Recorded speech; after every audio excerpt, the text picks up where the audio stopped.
Well, she said softly, now we know. Jinwoo stepped toward her. I won't let him destroy you. Amara lifted her chin. He already tried. She reached for her laptop. And now it's my turn. Jinwoo watched as she began drafting responses. Measured, factual, devastatingly precise. What are you doing? He asked. I'm not running, she said. I'm not hiding. And I'm not begging. She met his eyes. They wanted war quietly. Her fingers hovered over the keyboard. I don't do quiet. Outside, the black sedan drove away for the first time. Not retreating. Repositioning. And somewhere deep within the Park Empire, the balance began to shift. The ally didn't announce herself. She arrived as an email sent at 2:17 a.m. No subject line. No signature. Just 3 words. He's lying. I can prove it. Amara stared at the screen. Jinwoo leaned over her shoulder. Do you recognize the address? He asked. Amara shook her head. It's encrypted. Whoever this is, they're careful. Seconds later, another message appeared. Your contracts were never violated. The clauses they're citing were altered after execution. Jinwoo's breath slowed. That's impossible, he said. Those documents are locked. Not to everyone, Amara replied. Her fingers moved fast. Who are you? The reply came instantly. Someone your husband's father underestimated.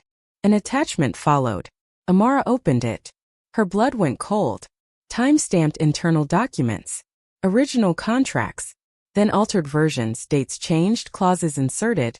Signatures copied but metadata screaming forgery. They framed you, Jinwoo said, voice low. Amara swallowed. They didn't just frame me, she corrected. They rewrote reality. Another message arrived. My name doesn't matter yet. What matters is this. Your father-in-law used Shell subsidiaries to fabricate liability. I helped build that system. Jinwoo went still. That means. She was inside, Amara finished. The next attachment was worse. A recorded call. Mr. Park's voice. Unmistakable. Cold. Controlled. Make it legal enough. She won't survive the pressure. Silence followed. Then laughter. Amara closed the file slowly. This changes everything, Jinwoo said. Yes, she replied. But it also makes her a target. As if summoned by the thought, her phone rang. Unknown number. Amara answered. I won't say this twice, the woman said calmly. If you release those files recklessly, I disappear. If you stay silent, you lose. Then why help me? Amara asked. A pause. Because I spent 20 years helping powerful men destroy women quietly, the woman said. And I'm tired. Jinwoo listened, jaw tight. What do you want? Amara asked. A seat at the table when this explodes. The call ended. The next morning, the pressure escalated. A client pulled out. Then another. A polite email from Jinwoo's board requested temporary distance between leadership and external controversy. They're circling, Jinwoo said. No, Amara replied. They're panicking. That afternoon, Amara did something unexpected. She requested a formal meeting. Not with the board. Not with lawyers. With Jinwoo's mother. The response came within minutes. Tomorrow. 10 a.m. tea room. Jinwoo looked at her in disbelief. She hasn't spoken to me in months. She's been watching, Amara said. And women like her don't miss patterns. The tea room was immaculate. Silent. Jinwoo's mother didn't rise when Amara entered. She studied her carefully. You are causing damage, she said. Amara nodded. So is your husband. Flicker. Just one. My son married without approval, she said. He married without permission, Amara replied calmly. There's a difference. Silence stretched. Then Amara placed the tablet on the table. Pressed play. Mr. Park's voice filled the room. The color drained from his wife's face. When the recording ended, she didn't speak for a long time. This cannot go public, she finally said. It already will, Amara replied. The only question is who survives it. Jinwoo's mother looked up. For a woman with no power, she said softly. You're very dangerous. Amara met her gaze. No, she said. I'm just done being quiet. That evening, Jinwoo received a call from an elder. Emergency Family Council. 48 hours. Mandatory attendance. Jinwoo looked at Amara. They never call councils unless blood is about to spill. Amara closed her laptop. Good, she said. I'm done bleeding alone. Outside, the black sedan returned. This time it didn't stop. It drove past. Fast. Like someone running out of time. The council chamber was older than the city built around it. Dark wood. Muted gold accents. No windows. Just a long table where decisions were made that never reached the news. Amara entered beside Jinwoo, her spine straight, her expression unreadable. Every seat was filled. Elders. Silent partners. Two men she recognized from past charity galas, where money spoke louder than morality. And at the head of the table, Mr. Park. Calm. Smiling. As if nothing had gone wrong. Let us begin, he said smoothly. The head elder gestured. Your wife has caused instability, the elder said. We are here to determine whether that instability ends or spreads. Mr. Park turned to Amara. You could have lived comfortably, he said. Instead, you chose conflict. Amara didn't flinch. I didn't choose conflict, she replied. I chose visibility. A murmur rippled through the room. Jinwoo's fists clenched under the table. Mr. Park sighed. You see, he said to the elders. Emotion. Recklessness. This is why outsiders. Amara raised a finger. Before you continue, she said evenly, I'd like permission to present evidence. The elders exchanged glances. The head elder nodded once. You have 10 minutes. Amara connected her tablet to the screen. The first document appeared. Original contracts. Then altered versions. Highlighted discrepancies. Metadata. Dates. Digital fingerprints. Silence fell heavy. Mr. Park leaned back. Forgery accusations require proof, he said calmly. Amara pressed play. His voice filled the chamber. Make it legal enough. She won't survive the pressure. The smile slid from his face. The room shifted. One elder leaned forward. Explain. Mr. Park stood slowly. That recording is illegal, he said. Manipulated. Taken out of context. Then context should help you, Amara replied. Another file opened. Bank transfers. Shell companies. A web so dense it took years to build. And seconds to collapse. Jinwoo finally spoke. You framed my wife, he said. You weaponized my loyalty. Mr. Park looked at his son. I protected this family. No, Jinwoo said. You protected control. The head elder raised a hand. To be clear, he said, eyes on Mr. Park. Did you authorize financial manipulation to coerce compliance? Mr. Park hesitated. Just long enough. That hesitation was louder than any confession. The head elder exhaled slowly. You overreached. The words landed like a verdict. Mr. Park turned to Amara, eyes sharp. You think this ends well for you? Amara met his gaze. It already has. Another elder spoke. There will be an internal audit. Mr. Park's jaw tightened. All positions are temporarily frozen, the head elder continued. Including yours. Jinwoo inhaled sharply. Mr. Park laughed once, dry, humorless. You would dismantle decades for her? For truth, the elder corrected. Amara closed her tablet. My 10 minutes are over. The meeting ended without ceremony. No shouting. No forgiveness. Just consequences. Outside, Jinwoo stopped walking. His hands shook. I didn't know if they'd believe you. They didn't, Amara said softly. They believed evidence. That night, the harassment stopped. No more threats. No more cancellations. But Amara knew better. Power never disappears. It waits. Across the city, Mr. Park poured himself a drink. His phone buzzed. A single message. You lost this round. He smiled faintly. Round, he repeated. Back in their apartment, Jinwoo wrapped his arms around Amara. You changed everything, he said. She leaned into him. No, she whispered. I just refused to disappear. Outside, cameras flashed. News hadn't broken yet. But it was coming. And when it did, nothing would be the same. The story broke at 6:03 a.m. Not with accusations. With documents. Screenshots. Audio. Financial trails laid out so cleanly even denial looked guilty. By noon, every major outlet was running the headline. Park Group under internal investigation, leadership frozen. Amara watched from the kitchen table as Jinwoo's phone rang non-stop. Board members, investors, people who hadn't returned his calls in years. They're all pretending they didn't know, Jinwoo said quietly. They always do, Amara replied. Across the city, Mr. Park stood in his private office, watching the same news scroll across a muted television. His name wasn't mentioned. Not yet. But the structure he built was cracking. And he knew who to blame. That afternoon, Amara received a message. Private meeting. 1 hour. Same place as before. Jinwoo read it and shook his head. It's a trap. Yes, Amara said calmly. But it's the last one. The room was empty except for Mr. Park. No guards. No assistants. Just a man who had lost control and hadn't accepted it yet.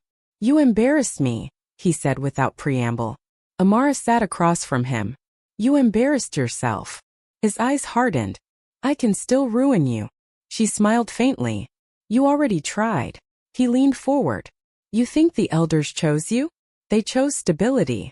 They chose survival, Amara corrected. Silence stretched. Then Mr. Park spoke slower now. You could have been protected. I didn't want protection, she said. I wanted autonomy. He studied her. You're not afraid of me. I was, she admitted. That's why this works. His phone buzzed. He glanced at it. Color drained from his face. They removed me, he said quietly. Amara didn't respond. You win, he said finally. No, she said. I'm just no longer losing. That night, Jinwoo officially stepped into interim leadership. Not announced. Not celebrated. Just done. The board moved carefully now. Respectfully. Amara returned to her work. Clients came back. New ones followed. But this time, no one underestimated her. Weeks passed. Then months. One evening Jinwoo stood on the balcony, city lights below. You could have walked away, he said. After everything. Amara joined him. So could you. He looked at her. I didn't because of you. She took his hand. I stayed because of me. He smiled. And understood. The final headline came quietly. Former Park executive retires from public life. No scandal. No redemption arc. Just disappearance. Amara never spoke his name again. Because power only works when you keep looking at it. Their life settled into something rare. Not perfect. But honest. No secrets. No shadows. Just two people who chose each other without permission. Without fear. Without apology. And that was the real victory. Amara Brooks never imagined a reservation at an upscale San Francisco restaurant would end her marriage. Not like this. Not in front of them. She sat perfectly still at the polished marble table overlooking the city lights of Pacific Heights, her fingers frozen halfway to her lips as 3 pairs of unfamiliar eyes locked onto her left hand. Onto the ring. The ring she had worn every day in private for 3 years. The ring she forgot to remove tonight. Across the table, the woman seated beside her husband went pale. Not a stranger. His mother. The wine glass slipped from Amara's fingers. Red liquid spilled across the pristine white tablecloth like a wound spreading too fast to stop. Amara. The voice beside her was tight. Controlled. Dangerously calm. She didn't look at him yet. She already knew. Jinwoo's jaw had locked. The same way it did when he was bracing for impact. His mother rose so abruptly her chair screeched against the marble floor, drawing glances from nearby diners pretending not to stare. His father didn't move. He leaned back slowly, hands folded, eyes cold and unreadable. That terrified Amara more than anger ever could. This was never supposed to happen. This dinner was meant to be harmless. A formality. A polite introduction between Jinwoo's parents and the girlfriend. That's all she was supposed to be. Not the wife. Not the woman who had signed marriage papers with their son 3 years ago in secret. The restaurant buzzed with quiet conversations. Wealthy couples, tech executives, soft laughter and clinking glasses. But at their table silence pressed down like a blade against her throat. Amara instinctively slid her left hand under the table. Too late. Mrs. Park's eyes never left the ring. Her lips parted as if she wanted to speak, then closed again. Mr. Park finally shifted, his gaze lifting to Jinwoo with something sharp behind it. "Explain," he said softly. In perfect English. Jinwoo reached for Amara's other hand beneath the table, squeezing hard. She squeezed back. 3 years ago, Amara Brooks was just a struggling freelance designer living in San Jose, surviving on contract jobs and caffeine, juggling student loans and grief after losing her parents in a highway accident at 19. Her life had been small, manageable, safe, until Jinwoo Park walked into it. And now, everything they'd hidden was seconds away from destroying them. The silence didn't break. It thickened. Amara could feel every second stretching as Jinwoo's parents stared at her hand, at the ring that had just rewritten their reality. Mrs. Park was the first to speak. Her voice was low, controlled, but it trembled with fury barely kept in check.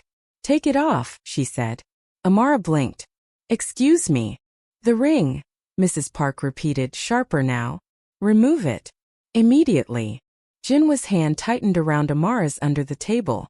"No," he said calmly. That single word cracked the air between them. Mrs. Park turned slowly to her son. "What did you just say?" "I said no," Jinwoo replied, lifting his chin. "She will not take it off." Mr. Park finally leaned forward. His gaze moved from Amara to Jinwoo, then back again. "Is this a joke?" he asked quietly. "Or is there something you wish to tell us?" Amara felt her heart slam against her ribs. This was it. 3 years of secrecy balanced on a single breath. Jinwoo exhaled. "We're married," he said. The word landed like a gunshot. Mrs. Park swayed.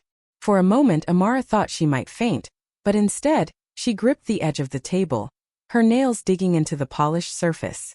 "Married?" she repeated, disbelief and rage tangling in her voice. "That's impossible." "It's legal," Jinwoo said. "It's been legal for 3 years." 3 nearby tables went silent. Someone dropped a fork. Mr. Park's expression hardened into something dangerous. "You lied to us," he said. "I protected her," Jinwoo replied, "because I knew exactly how you'd react." Mrs. Park laughed, high, brittle, on the edge of hysteria. "You think this woman is protection?" she snapped, gesturing toward Amara without even looking at her. "She is a liability." Amara straightened. "I'm sitting right here," she said evenly.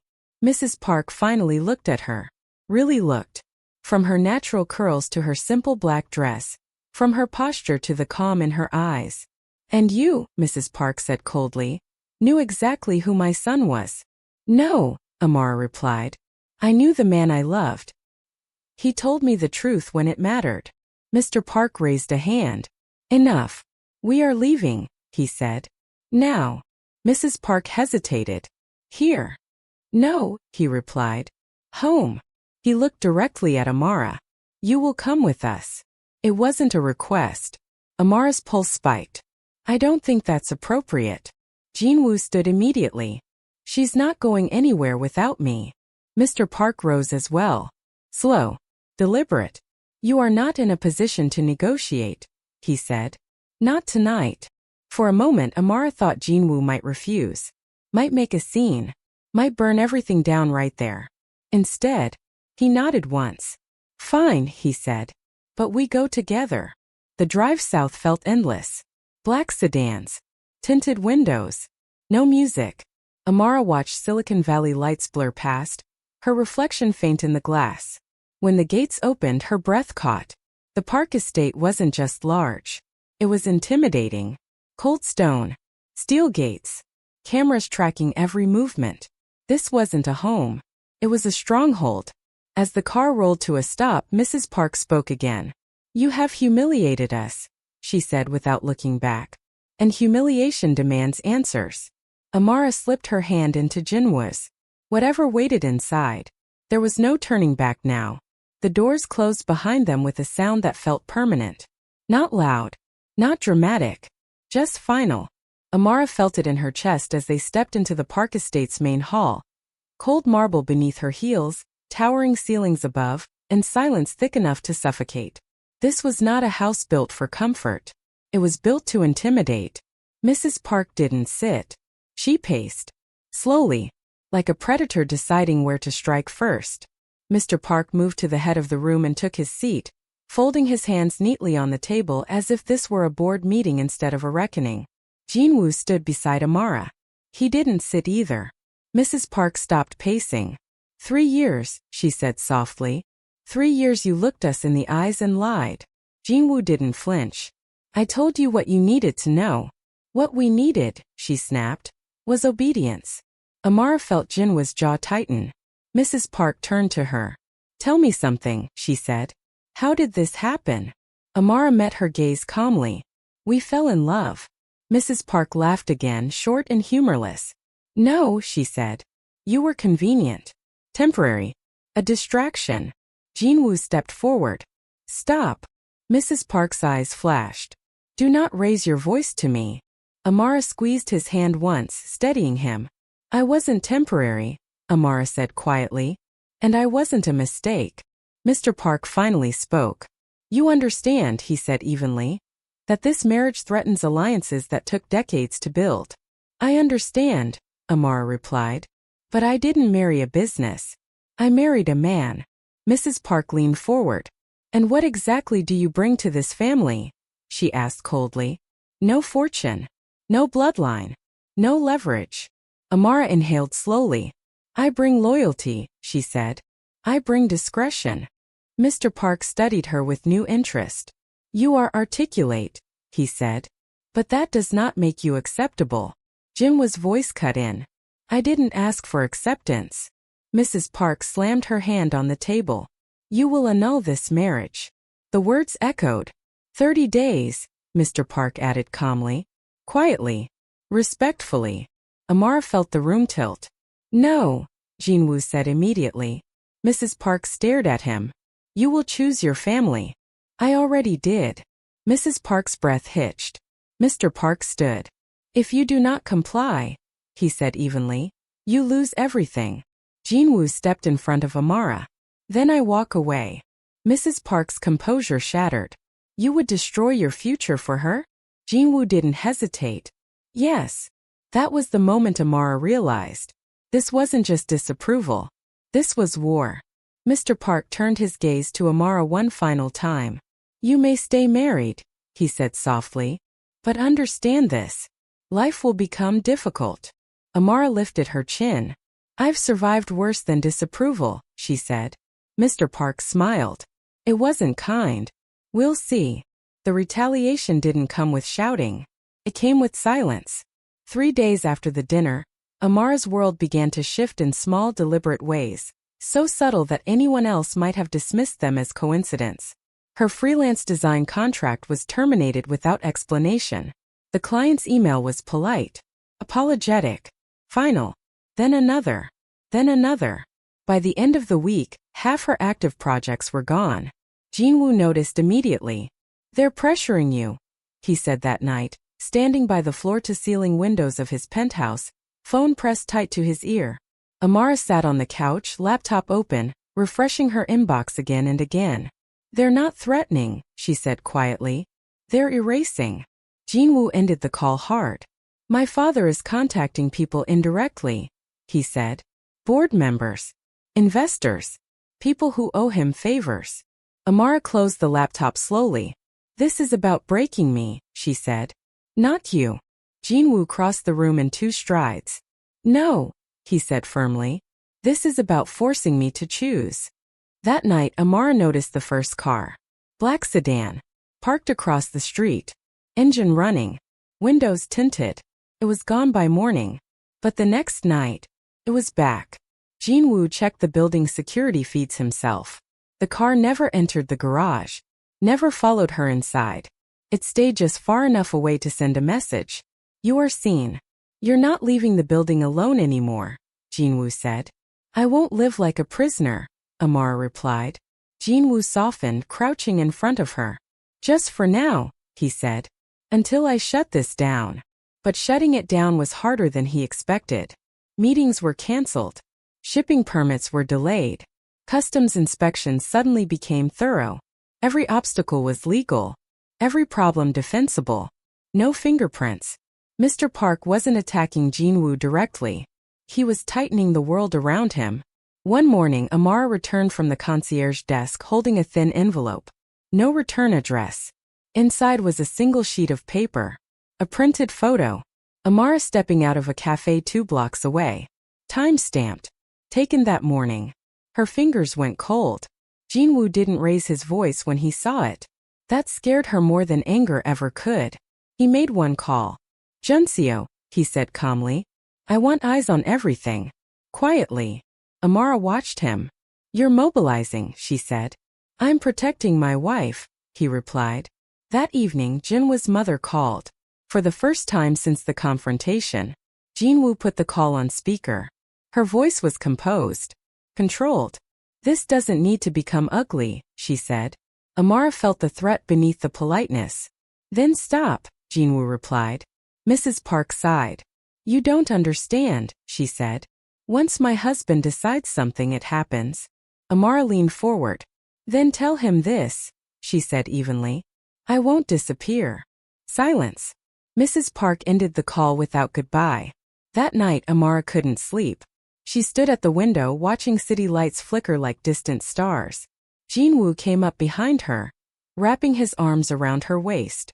"They think fear will make you leave," he said softly. Amara rested her head back against his chest. "They don't know me," she replied. Below them, the black sedan idled once more. Unmoving. Watching. Waiting. And somewhere across the city, Mr. Park prepared his next move. The first accusation arrived disguised as paperwork. Amara found it wedged beneath the penthouse door early Monday morning. Thick envelope, legal letterhead, immaculate formatting. She knew before opening it. Her hands were steady anyway. Inside were documents alleging breach of contract, misappropriation of proprietary designs, and violation of a non-disclosure agreement she had never signed. 3 separate companies, 3 separate claims, all filed within 48 hours, all requesting immediate financial damages. Amara sat at the dining table, papers spread before her like a crime scene. Jinwoo read silently. Once, twice, then a third time. "This is fabricated," he said flatly. "They're well written," Amara replied. "Carefully constructed. They're lies. They're believable lies," she corrected. Jinwoo's jaw tightened. "This is my father's work." By noon, her phone wouldn't stop ringing. Unknown numbers. Voicemails from unfamiliar law firms. One message played louder than the rest. "Miss Carter, failure to respond within 24 hours may result in further legal escalation." Amara exhaled slowly. "They're trying to overwhelm me," she said. Jinwoo reached for his phone. "I'll handle this." "No," Amara said. The firmness in her voice surprised even her. Jinwoo looked at her. "This is about me now," she continued. "Not you. If you step in, it becomes a family war. I need to respond first." Jinwoo hesitated, then nodded. "All right," he said. "But you don't do this alone." By evening, the accusations had already leaked. Not officially. Just enough. An anonymous post appeared on a business forum questioning Amara's professional ethics. Another hinted she was financially motivated. Her name trended, not high but enough to sting. Amara scrolled silently. "They're rewriting who I am," she said. Jinwoo took the phone from her hand. "Anyone who matters knows better." "That's not how damage works," she replied. "It doesn't need truth. Just repetition." The black sedan followed her the next day. Not close. Just close enough. She didn't flinch. She walked taller. At lunch, Jinwoo's assistant rushed into the office, pale. "Sir, the board wants an emergency meeting." "About what?" Jinwoo asked, already knowing. "Concerns about your personal life affecting the company's stability." Amara laughed quietly. There it was. Jinwoo stood. "They're forcing my hand." That evening, Jinwoo finally confronted his father. The call was brief, cold, explosive in its restraint. "This ends now," Jinwoo said. Mr. Park's voice was calm. "You married without permission," he replied. "You brought instability into my house. You sent people after my wife." I reminded her of her place. Jinwoo's voice dropped. "You crossed a line." "No," his father said. You did. There was a pause. Then, if she disappears, Mr. Park continued, this all stops. Amara heard every word. The room felt smaller. Jinwoo looked at her, rage and fear colliding behind his eyes. She's not leaving, Jinwoo said. Then watch everything you built burn, his father replied. The call ended. Amara stood slowly,